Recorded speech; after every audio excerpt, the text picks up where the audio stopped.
morning everybody. Welcome again in my YouTube channel. So hope you are all fine. Good. So come to the last lecture. In last lecture we have discussed about the geometrical isomerism with coordination number 6 type. Okay. उसमें से next type देखेंगे. Type MA2 BCDE. How many coordination number, कितना coordination number इसका है? तो coordination number 6 है. Okay.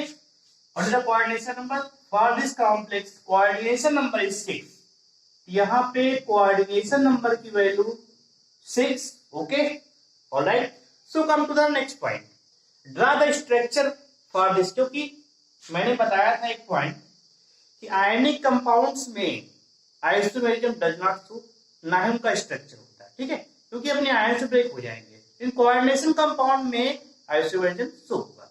So what is the structure? तो first of all M means central metal item. Again इसमें से हमने A और A. Okay. Again there are 4 और 6.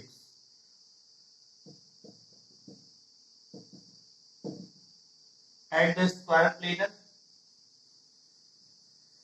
ये कहां पे है? स्क्वायर प्लेन पे है तुम्हारे. These are square plane. Okay. So how many isomerism are possible in this case? इसको हाउ टू रिकॉग्नाइज, इसको पता लगाने के लिए एक फार्मूला है, इसको नोट डाउन करेंगे. You can say trick. सभी लोग बोलते हो ट्रिक क्या होती है. तो यहां पे देखो ट्रिक देखो. एक फर्स्ट ऑफ ऑल हमने ए तुम्हारा 6 पोजीशन पे फिक्स कर दिया. ठीक है, 6 पोजीशन पे है यहाँ पे. अगेन अब देखो हमने बी को फिक्स किया.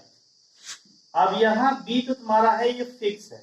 ठीक है. इसके बाद सी डी ई का मूवमेंट कराया. सी डी ई को मूव कराया.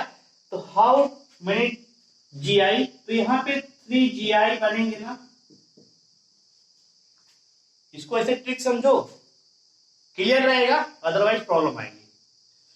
तो बी को तुमने फिक्स किया तो सी डी ई, देखो ए तो फिक्स है, इसका बी को भी तुमने फिक्स किया तो सी डी ई को मूवमेंट कराया. इस प्रकार 3 स्ट्रक्चर ड्रे होंगे. अगेन हमने बी और सी को फिक्स कर दिया. बी और सी जो तुम्हारे क्या है, फिक्स हो गए. ठीक है. अब देखो क्या बनेगा, डी और ई का मूवमेंट होगा, आपस में रिप्लेस करेंगे. So there will be 2 G I. यहां पे कितने जी आई होंगे? 2 G I. Again B C and D ये हमने फिक्स कर दिया. ओके. सेकेंड में बी सी फिक्स किया. थर्ड में बी सी डी तीनों को फिक्स कर दिया. तो यहां पे क्या बनेगा? अब देखो बचा क्या हमारे पास? सिर्फ ई बचा ना. तो 1 एक जीआई पॉसिबल होगा. Okay. Means B C D E वाला एक जीआई. तो नंबर ऑफ जीआई, तो number of geometrical isomer will be 6. How many GI are possible for this type of complex? So 6 GI are possible for this type of complex. All right, all is clear. ठीक है, इसको ऐसे ही समझना है. Again अगर हमने ए और ए को ट्रांस पे लिया, यहां पे A and A are in the position of 6 position, but in second case we are going to take A and A in trans position. Means trans is इसका अपोजिट.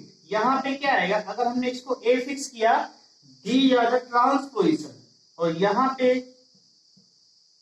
मूवमेंट होगा लिगेंड्स का. किसका? इसका B C D ई का. ठीक है. देखिए जरा, इसके पास यहां पर भी थोड़ा सा समझ लीजिए. ट्रिक के रिस्पेक्ट में देखेंगे. देखो यहां पे क्या हो गया, ए और ए क्या है? ट्रांस पोजिशन में फिक्स है. क्या है, ट्रांसपोजिशन पे। सो कम, अब देखो बी को तुमने फिर फिक्स किया, क्या किया, बी फिक्स। बी फिक्स हो गया तो सी डी ई का मूवमेंट कराएंगे, सी डी और ई का मूवमेंट कराएंगे, इस प्रकार 3 GI बनेंगे। हाउ मेनी GI है पॉसिबल, 3 GI बनेंगे। अगेन, ठीक है, अब देखो इसमें अगर इन दोनों बनाएंगे तो बी सी डी ई को बस मूवमेंट करा सकते हैं, ठीक है, और कुछ करा सकते हैं क्या, नहीं। अगर तुमने यहाँ बीसी को फिक्स किया, और देखो बीसी को फिक्स कर दिया तुमने, तब भी ट्रांसपोजिशन पे नहीं बनेगा, ठीक है। तो यहां पे अगर हम बात करते हैं कि टोटल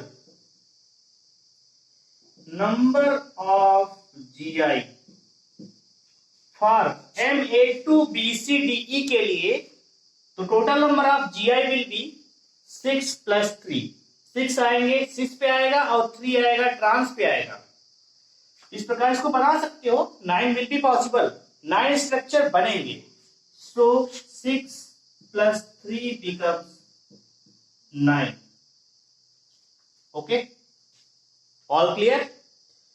इसको बना सकते हो या फिर इसको याद रखो, बनाने कोई झंझट नहीं है, बस इसको याद रखो। MA2BCDE आया, तुम्हारा कोई भी टाइप का लिगेंड इसमें है तो सारे मोनोडेंटेट होने चाहिए। कंडीशन क्या है, ABCDE, ABCDE all are monodentate, then shrink is possible। Okay, इसको ऐसे ही याद रखना।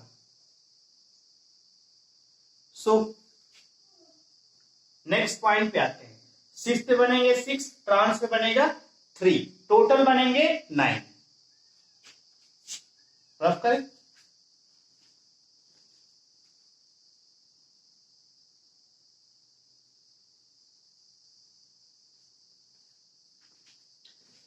देखिए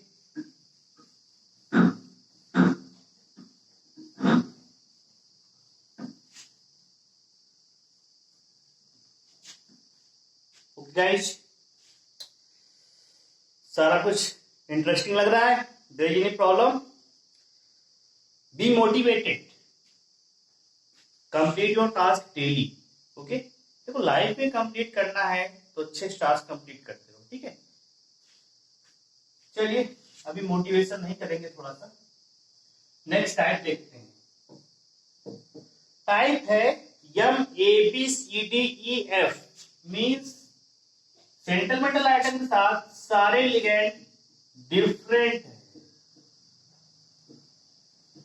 मींस सारे के सारे लिगेंड क्या है, are different to each other, and ABCDEF ये क्या है, मोनोडेंटेट।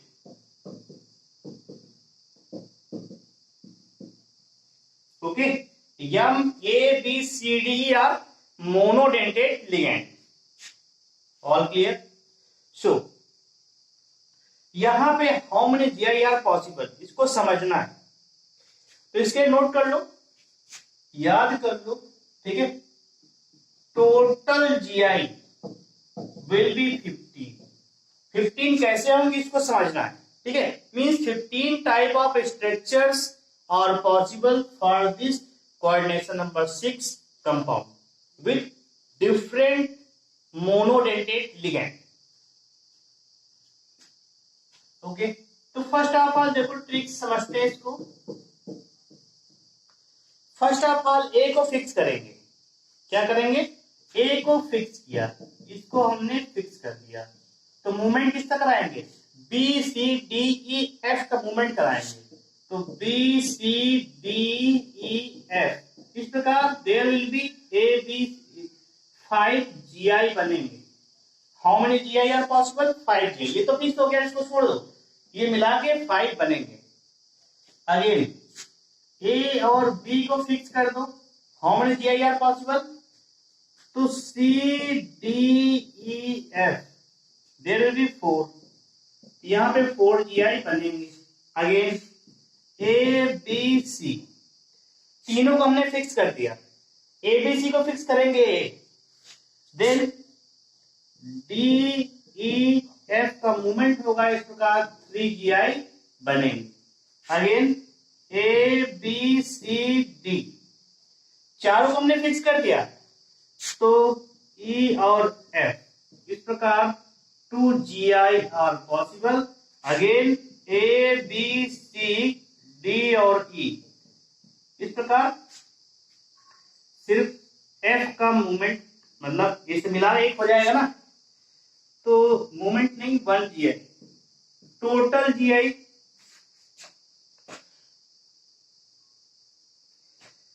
तो total number of GI will B 50। Alright, इस प्रकार इन this case means if complex having different with coordination number 6 monodentate ligand, then total number of GI will be 15.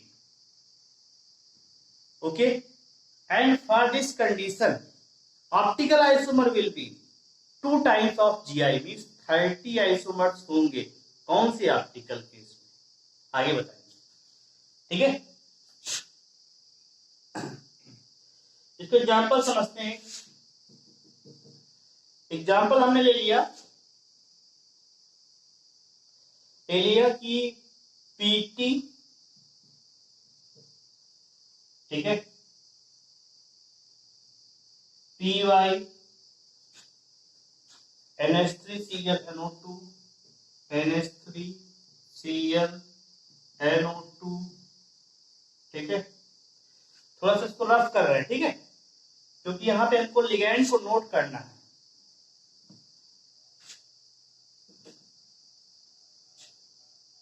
तो यहाँ पे PY means pyridine की बात हो रही है, NH3 जानते हो, Cl जानते हो, NO2, ओके।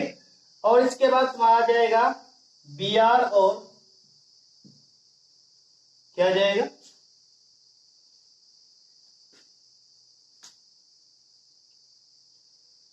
Br और Cl तो हो गया ना, Br। तो इस प्रकार ये बनेगा। ये क्या है, सेंट्रल पेटल आइटम है, CMA। ये सारे के सारे क्या है, monodentate ligand, okay, all are different. तो इसको डिफाइन करेंगे स्ट्रक्चर। तो पीटी सबसे ऊपर क्या आ जाएगा, py, again NH3, again Cl, again यहां पे NO2, ठीक है, Br, इसके बाद I।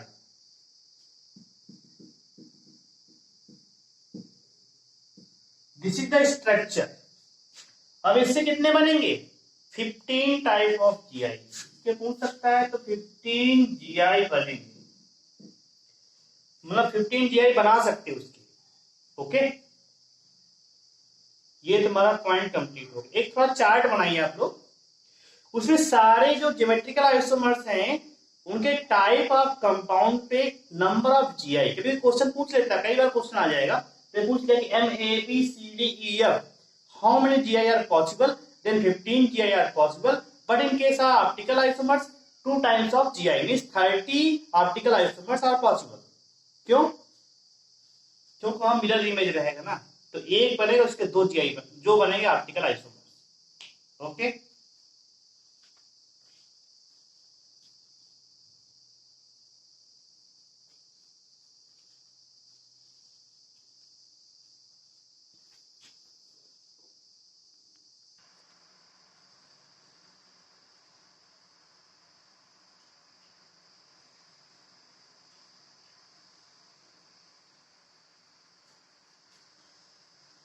देखिए एक ट्रिकी चार्ट है, इसको समझना मुश्किल एवं नामुमकिन नहीं है, ठीक है, मतलब you can easily understand that type chart, okay. तो types of complex, number of GI, optical isomers in last. तो इस टाइप का कॉम्प्लेक्स है, means M A B C D E type का कॉम्प्लेक्स है,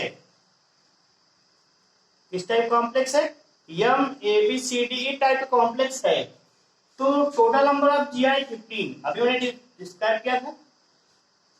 total number of optical isomer बनेंगे 30, क्यों बनेंगे, क्योंकि मिरर इमेज बनेगा ना, तो 15 का मिरर इमेज लगाएंगे तो 15 और बन जाएंगे। इस प्रकार total number of optical isomer will be present 30।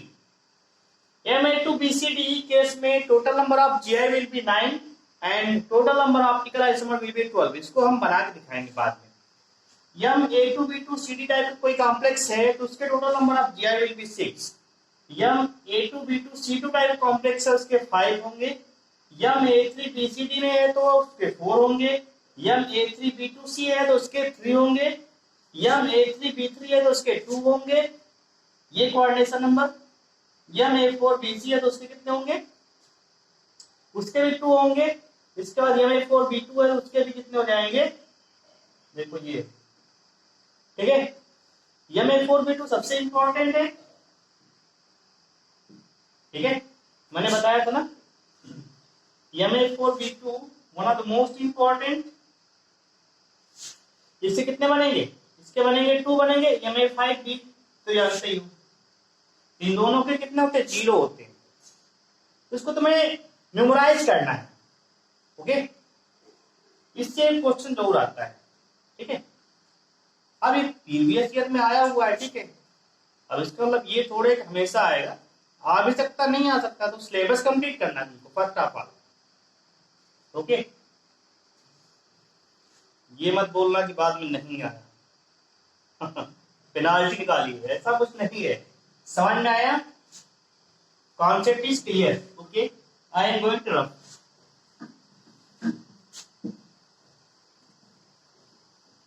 Juice न ठंडा होए कोई,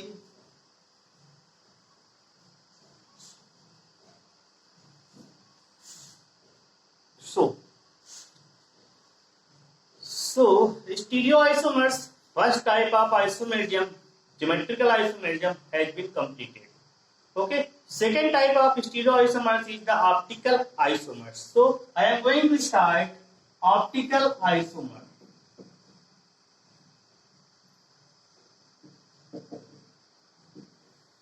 तो सभी लोग शांति ढंग से कॉपी पेन निकाल के बैठ जाइए और शांति की मुद्रा में देखिए इसको, शांति की बात करें। अरे शांति कहां से आ रही, चलिए छोड़िए इसकी लंबी कहानी। देखो ऑप्टिकल आइसोमर्स क्या होते हैं,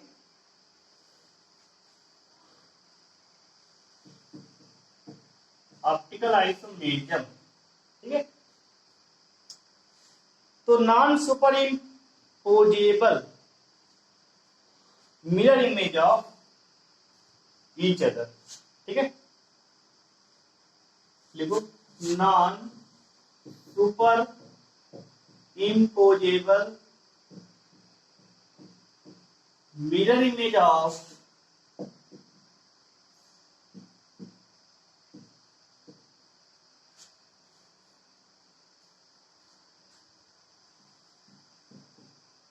each other, ठीक है। each other known as optical isomers, known as optical isomer,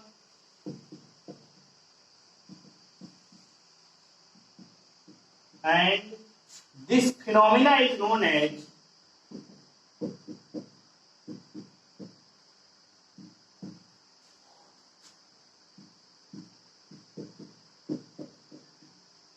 optical isomerism.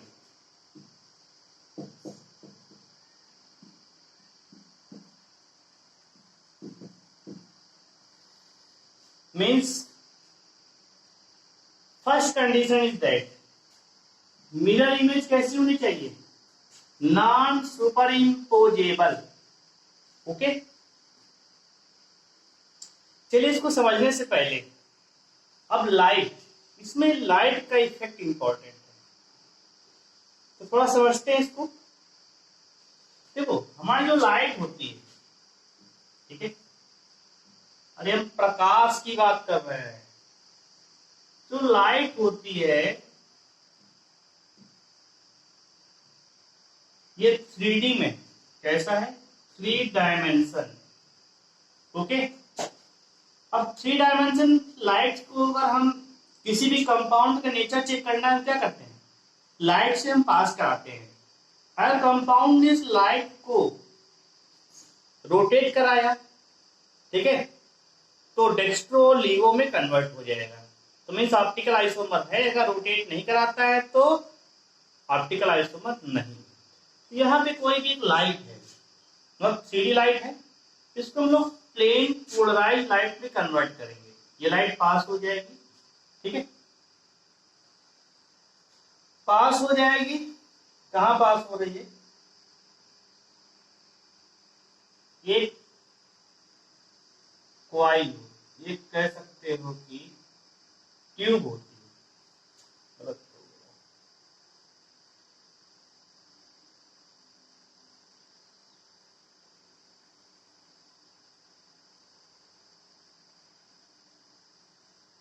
गलत हो गया।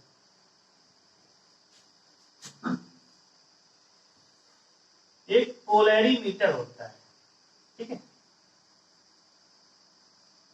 What is this, this is polarimeter, ठीक है। यहां से प्लेन पोलराइज लाइट क्या जनरेट होगी, यहां से ये तो 3D लाइट है ना, ये लाइट की बात कर रहे हैं। यहां से क्या होगा, प्लेन पोलराइज्ड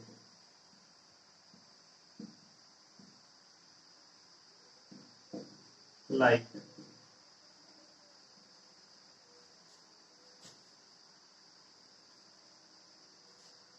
ठीक है। इसको बोलते हैं, क्या बोलते हैं साइड में, पीपीएल। अब ये जब प्लेन पोलराइज्ड हुआ तो जिस सब्सटेंस का मुझे नेचर पता करना होता है, ठीक है, उसको एक ट्यूब, ये ट्यूब है कंटेनिंग सब्सटेंस, ठीक है, इसमें सब्सटेंस फिल कर देंगे। देखो यहाँ से 3D लाइट ये कन्वर्ट हो गया प्लेन पोलराइज से, प्लेन पोलराइज लाइट में कन्वर्ट हुआ। अब इसको पास कराएंगे यहाँ से ट्यूब से। ट्यूब में क्या होगा, कोई भी सब्सटेंस रखा होगा जिसका मुझे नेचर फाइंड करना है। सब्सटेंस हो गया। अब देखो सब्सटेंस जो है लाइट को 3 तरीके से, देखो प्लेन पोलराइज लाइट होती क्या है ये तो मैंने बताया नहीं। प्लेन पोलराइज लाइट एक प्लेन में, मतलब ऐसे सिर्फ रहेगी, means moves in one direction. ये हो गया प्लेन पोलराइज लाइट, इसको पास कराएंगे तो यहाँ पे 3 तरीके से रोटेशन हो सकता है। पहला नो चेंज, दूसरा, तीसरा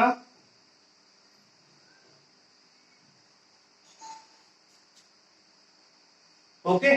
तो there are 3 type of change possible, ठीक है। तो थोड़ा सा यकीन लगा दिया है हमने, कोई समस्या तो नहीं। देखो ये और ये दोनों क्या शो कर रहे हैं, ऑप्टिकली एक्टिव,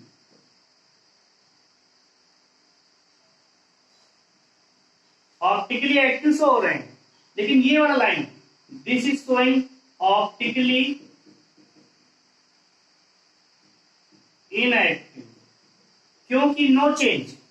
जैसे लाइट यहाँ पे थी वैसे लाइट यहाँ पे है ना, तो नो चेंज आया तो ऑप्टिकली इनएक्टिव। बट ये देखो लाइट चेंज हुई है, ये इधर क्या आया, लेफ्ट की तरफ शिफ्ट हुआ है, इधर राइट की तरफ शिफ्ट हुआ है, तो दोनों में डिफरेंस है। अगर क्लॉकवाइज मूवमेंट होता है तो उसे बोलते हैं डेक्स्ट्रो रोटेटरी। ये क्लॉकवाइज है ना, ये क्या है, क्लॉकवाइज है, तो क्लॉकवाइज रोटेशन इसको बोलते हैं डेक्स्ट्रो।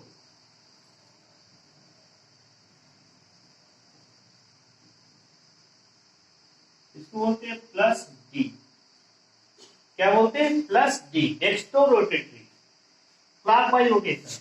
उधर रोटेट हुआ ना, अल्फा एंगल से होगा, ठीक है, ये इसके अल्फा एंगल से होगा। अब देखो ये वाला, ये एंटी क्लॉकवाइज है। क्या है? एंटी क्लॉकवाइज रोटेशन, इसको बोलते हैं लीवो रोटेटरी, इसको बोलते हैं माइनस एल। ठीक है, स्मॉल में आएगा, सारा कुछ स्मॉल में आएगा। उसको बोलते हैं प्लस डी, इसको बोलते हैं minus D. All right, all is clear. एक बार रिवाइज कर लेते हैं। कोई भी 3D लाइट है, first of all convert with the help of polarimeter into plane polarised light. ये था प्लेन पोलराइज्ड लाइट, एक ही डायरेक्शन में आ गया। इसको जिस सब्सटेंस का नेचर पता करना है, ऑप्टिकली एक्टिव कि इनएक्टिव है, उसको हम लोग उस टेस्ट ट्यूब में रखेंगे। ठीक है, इसके बाद इसकी जो बाहर लाइट आएगी उसमें चेंज हो गई। देखो नो चेंज तो ऑप्टिकली एक्टिव हो गया। अगर तुम्हारा लेफ्ट राइट साइड मूवमेंट हो गया उसका, तो रोटेशन और क्लॉकवाइज रोटेशन हो गया तो प्लस डी, मतलब डेक्स्ट्रो रोटेटरी हो गया। अगर लेफ्ट साइड हो गया तो माइनस एल, मतलब ये हो जाएगा एंटी क्लॉकवाइज रोटेटरी हो जाएगा, तो लीवो रोटेटरी हो जाएगा। ओके, खैर चलिए यहां तक क्लियर है। इसको रफ करते हैं, थोड़ा और कॉन्सेप्ट आता है। तो यहाँ पे 3 कंडीशन बन रही है। इन दोनों कंडीशन में optically active, but in this condition optically inactive. Okay, अब थोड़ा सा इसको रफ करते हैं।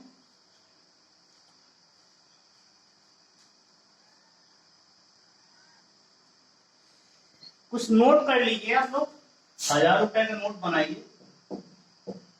नोट कीजिए कि ऑप्टिकली एक्टिव कॉम्प्लेक्स में भी optically active when bidentate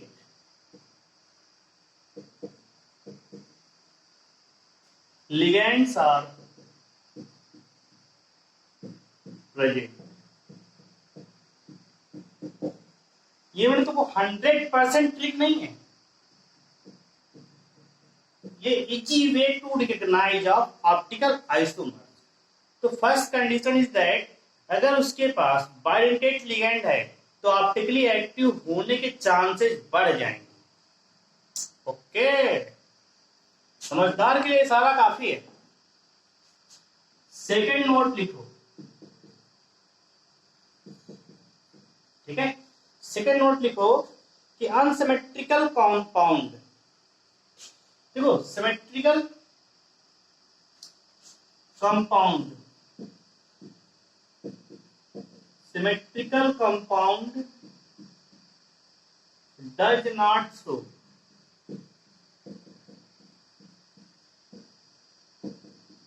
optical isomerism।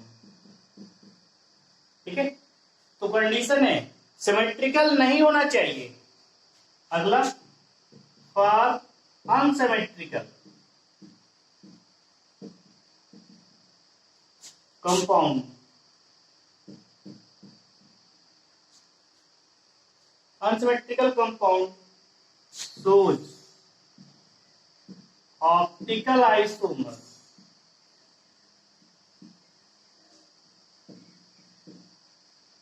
optical isomerism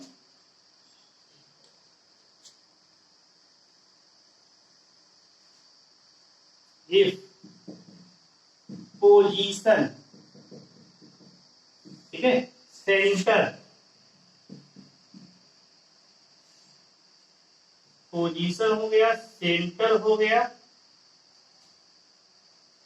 ठीक है, तो सिमेट्रिकल, ठीक है, position, centre and axis symmetry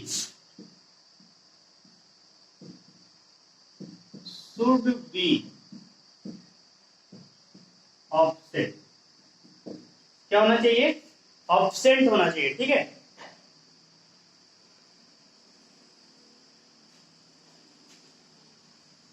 समझ में है ना। अनसिमेट्रिकल केस में भी, क्योंकि अनसिमेट्रिकल तो चांसेस बढ़ेंगे ऑप्टिकल आइसोमर्स होने के लिए। देखो ऑप्टिकल और geometrical most important topic for the JEE and NEET, इसको हल्के मत लेना, ठीक है, नहीं तो जिंदगी तुम्हारी हल्के में बढ़ जाएगी।